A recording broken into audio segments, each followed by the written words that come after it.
Today on Simply Happy Conversations, I'm talking with Shawn Lemon from the founder of the Digital Organiser. They help individuals and businesses understand the tools to better use technology.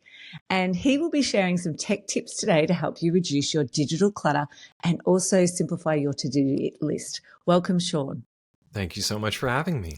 Oh, no, thank you so much. This is a topic that lots of people have a lot of issues around, and being a professional organizer, I hear of this all the time. So maybe start, what are two things that people, or two accessories that you would come with if you were a Ken doll, that show us a little bit about your hobbies and things you like to do outside of maybe digital organizing?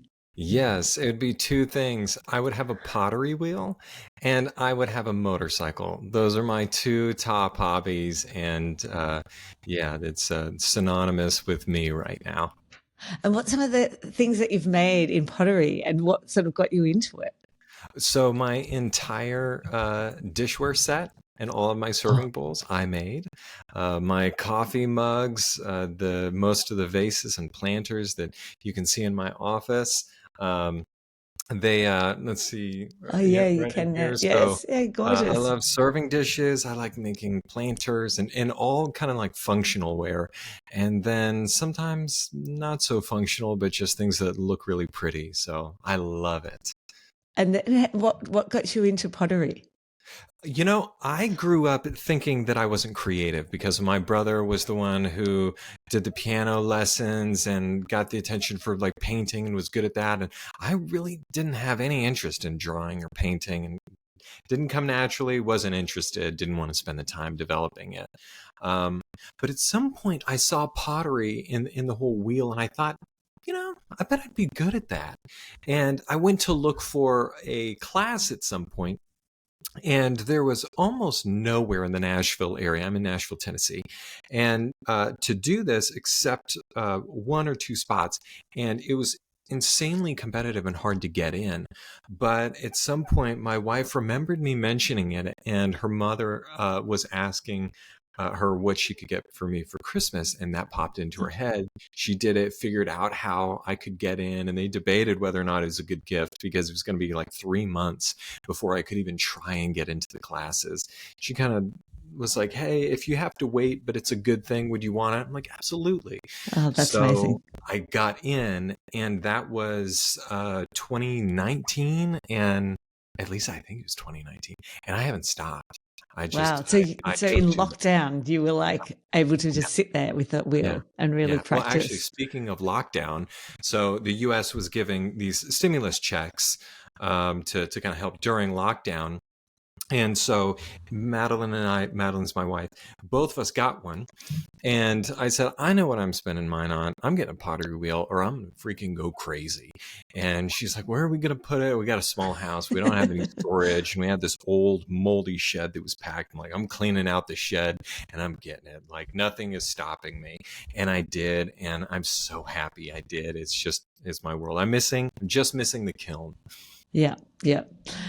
So if I was to come over and work with you as a professional organizer, obviously it's not digital organization you need assistance with. What would it be that you'd want some assistance with? The pottery shed.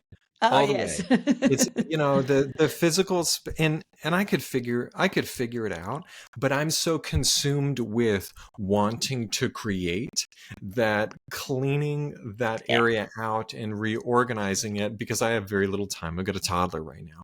So my free windows are very small.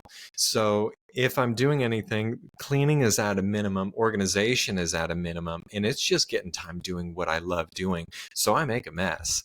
And I really need a much better flow in there. And it's funny that you say that, because I find that with so many of my clients are creative people who just are the same thing. I don't have the time to do it because when I get in there, I just want to build or make or do what it is that I'm actually loving. Yeah. So that's how I feel about the digital world. I don't want you having a fight with this. I want you to sit down and create, because you don't nerd out about this. That's why you have trouble with this in the first place. It's not rocket science, but you really do have to think about, how am I going to build this out? Just like a physical space of storage and the flow and where it all goes and then needing to adapt it. That's all part of the digital world, just like it is in the physical. And while someone may be able to figure some of these things out, and some of it is really technical, but the majority of it, like, that's just not your focus. And so it's really nice to have someone come in and interview you and figure out what's your flow, whatever, and let's build it together and make it something yours. Yeah. So that's probably the main reason why, like, why would you say then people do have digital clutter? Because they're not interested in it. Because they're not interested in it is the biggest thing, and they're in a hurry to do the things that they are, and then there are all of these settings straight out of the box that are not conducive to being organized, such as immediately downloading all of your downloads to the downloads folder. I loved that when switching from a PC to a Mac, and because I would focus on it and I knew I always knew where it would go and I could clean it out. But most people don't do that. And I've actually switched it back to the old default PC method, which is ask me where to put the file. And because I have an intentional folder structure, I know right where it goes and where it should be named. And so I have no problem finding any document that you ask me for in seconds.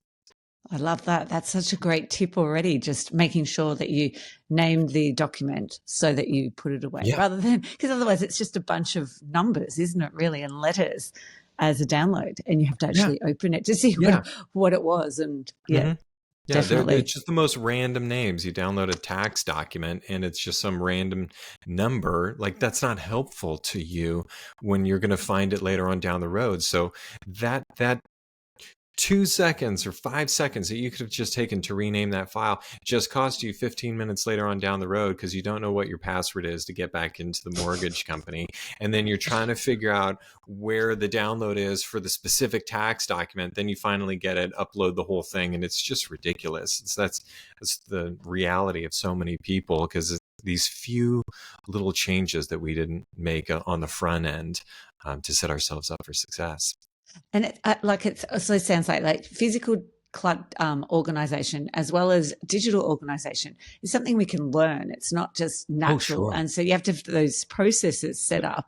So what do you think then is the biggest mistakes that you see from people in the digital world? Yeah, I think it is most often taking their friends' advice instead of kind of following their own intuition of what they feel like they should really be doing. I mean, there's this chase for the next app. And, Notion is going to fix this. You're having a problem with project management and managing your calendar. I use Notion. It's so great. You can set up your calendar in there and your to-do list and the whole project management. And so you try it out and you have one more to-do list and one more half set up calendar. And where do I go for everything? Because you didn't fully commit. So now your stuff is fragmented all over the place, and now you got 5 apps instead of 4 apps to check for something. So it's all about committing and getting everything over. But yeah, I mean, there's so much overlap between these apps. I am a major advocate for simplicity, as simple as possible. Yeah.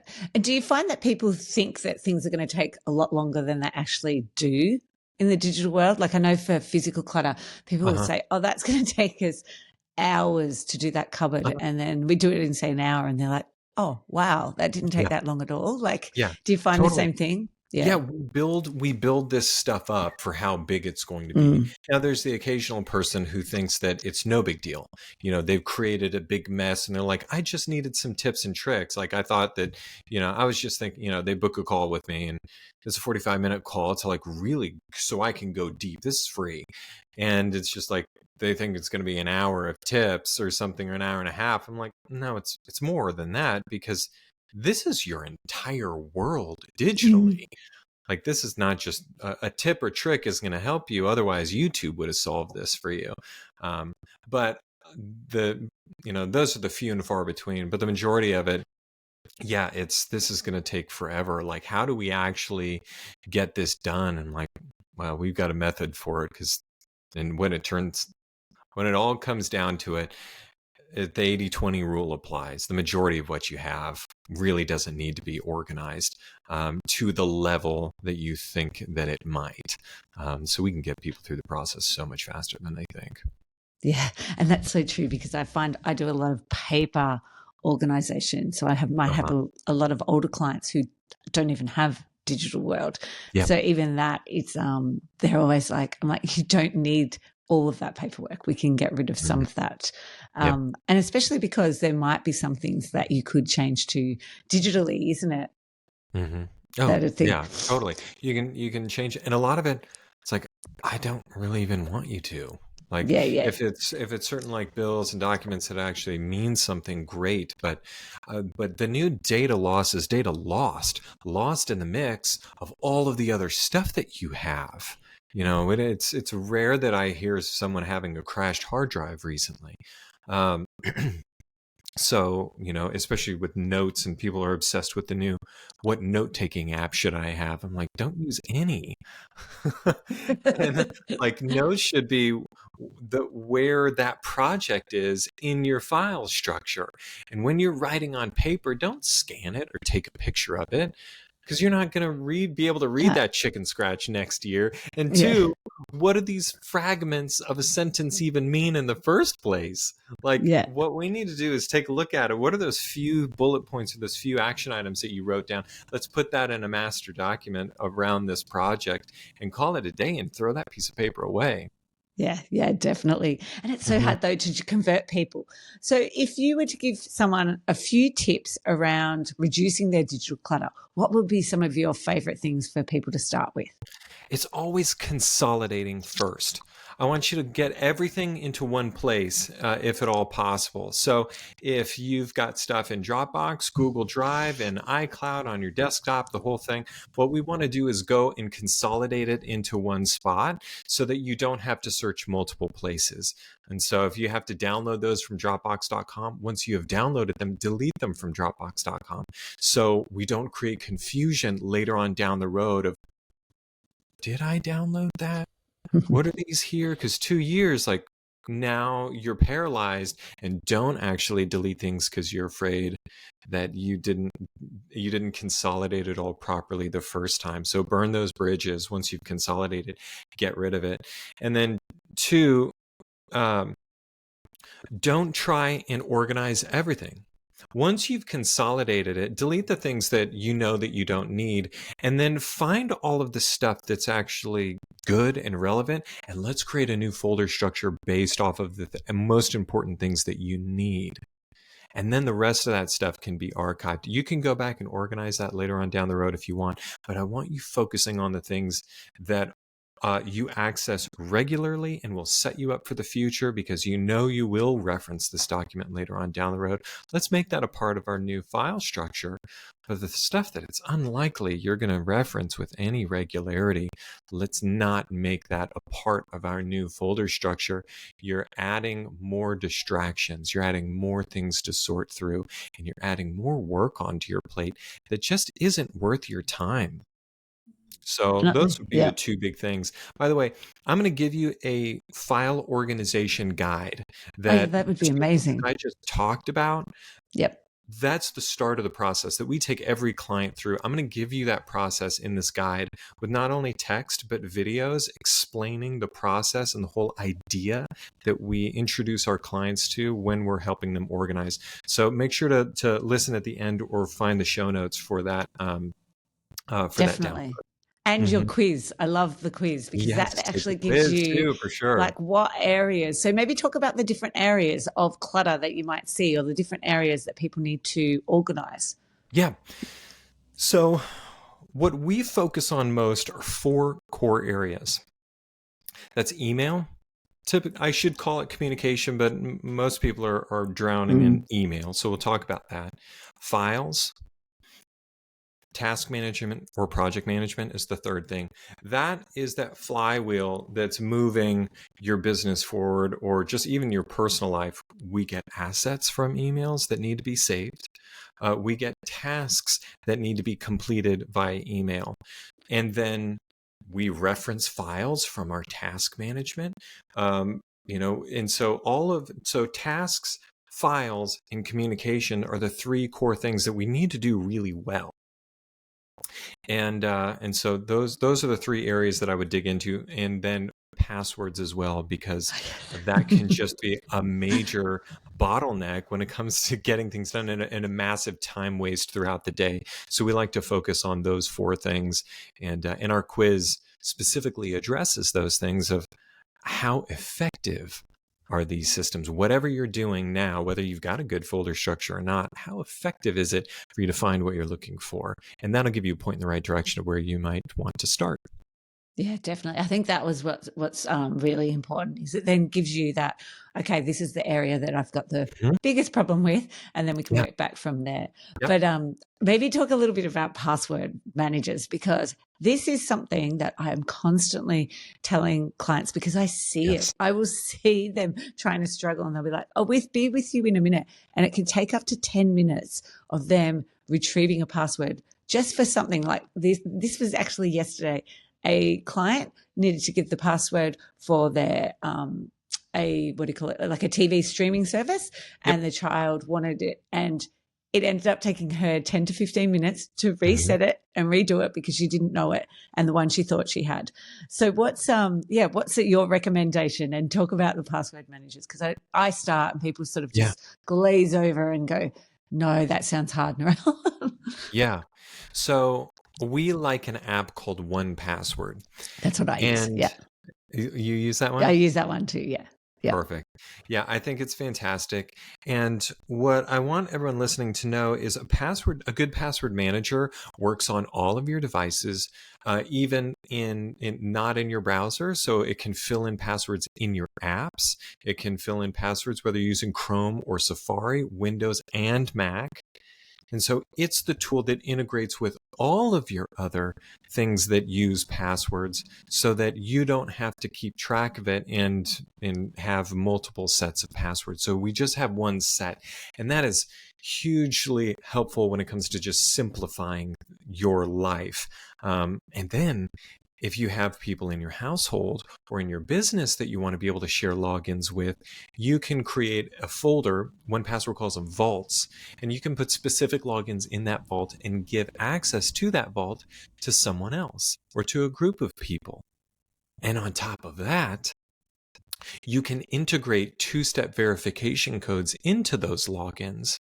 So what this means is when you have a spouse trying to get into a Gmail account, because they need to get into your Gmail account, you're not available, they know the password, but they put that in and Google says, I don't recognize your device.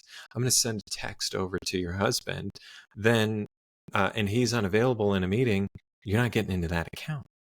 But if you have the username and password saved in 1Password, and you've used the Authenticator app feature so that it just generates a code that expires every 30 seconds, when it asks you for the two-step verification code, it fills it in automatically so you can skip the text message. And this works for teams as well, and is hugely helpful in a team environment. Fractional CFOs, marketing companies where they're handling a lot of client logins, passwords are a massive bottleneck, and we basically solve it and make it a non-issue. And it's one of the most frustrating things when it comes to tax season for accountants and or trying to get a new person spun up for social media in a marketing company. Yeah, wow. Yeah, it's amazing. The other feature that I really enjoy is it now sends you that reminder saying that one of your passwords might have been, or the company may have had some issues and data breach, and so you can change it. I think that's a great feature. Me too. That they have as well, because then I'm like, okay, I'll just change it. And I love that it's like there's no way I'm going to remember all those passwords, because they're all unique, aren't they? Whereas you hear all the time people using the same password, and it's numbers and letters of something that anyone could probably work out from if they had a little bit of information about them. Yeah. For context, I've been using 1Password for at least 15 years, and I have probably, I'd say roughly 1,000 logins. So I've been in business for 10 years officially, and was doing this on the side for a long time before. and then with my wife, 1,000 logins. How many different variations, how many email addresses have I gone through in that period of time? I don't have password issues because I've been using this tool, and it just makes it all easy. Mm. It feels scary for people, but it is one of the coolest things that you can do for yourself, just to stop daily frustration. Yeah. Yeah. I think that's the thing. People are really, really scared of them. Whereas once you do embrace it, you're like, Mhm. why did I not Why have did I this wait years so long? ago? Yeah. Yeah. Yeah. Like I think I bought something like the other day on a website that I was like, I don't think I've bought something from that for like maybe 5 years. We've Uh-huh. been using it for about 5 years. And it automatically popped up and was like, here's your login. And I was like, oh, that's so good that it saved that login from, Yeah. buying something from ages. Otherwise, I would have been resetting the password and Mhm. doing that whole verification and going, which email address did I even use it to? Yeah. So it's great. Yeah, I highly recommend that. If people could do one thing, what would you recommend listeners do to be more organized with their tech? Apart from now the password manager, what's the second thing that they would do? I'd say simplify. Don't get seduced by the new app. Chances are you already have everything that you need. And what you need is just to learn a little bit more about the system that you already have in place. And that can probably do what this next app is going to try and do for you. If we can simplify then just know how we're supposed to use this tool, and put a block of an hour on your calendar to address a specific problem that you've been dealing with, you will learn so much. You will feel in control, and you'll realize, oh wow, I don't need all of these other things. Or do you might find, actually, I really do, and that will make a difference for you. And so spending that little bit of time on the front end is super important. Yeah. Definitely, isn't it? And just most of these apps and websites too also have really great help areas and videos or Yep. instructions. And it's taking that time to go back and read it. If not, there's someone on YouTube who's explaining and giving you a tutorial on that app and the benefits and how to use it properly as well, isn't there? That's right. Yeah. ChatGPT can be great as Oh yeah. well. You have to be careful, because especially for like help articles, because it will create an amalgamation, or create an answer that's an amalgamation of a bunch of different help articles. So the steps are all wrong and it doesn't actually work. But in some cases, it's really great. I've actually had it create really cool spreadsheets for me that I would have never have known how to do, with complex formulas and all of these dependencies and stuff, that it's giving me all of that formulas just because I'm describing it well, or helping me to figure out what a certain aspect of an app can do, and leading me through the steps. And it's like, actually, I don't see that. And they're like, sorry, yeah, we referenced the wrong article. And then it'll give me better instructions going forward. I've been able to accomplish a lot. So it Oh, is that's a not great tip. perfect by any means, but it's one other thing that's actually pretty cool. Yeah, that's a great tip to use. So if people were to connect with you, where is the best place for them to go? Yes. So go to thedigitalorganizer.com/simplyhappy. So when you go Oh, there, that's where you can download that file organization guide. And then you'll get a few emails from me introducing you to a little bit more about me and the company that and what we do, and that's just a fantastic starting place. And of course, we're on all the social media channels. But yeah, go to that link and download the guide. fantastic. Thank you so much, Shawn, for your time, but also your tips and sharing your knowledge with us. You're And welcome. yes, that will all be in the show notes as well, the Digital Perfect. Organiser. Thank Yes. you so Thank much. you.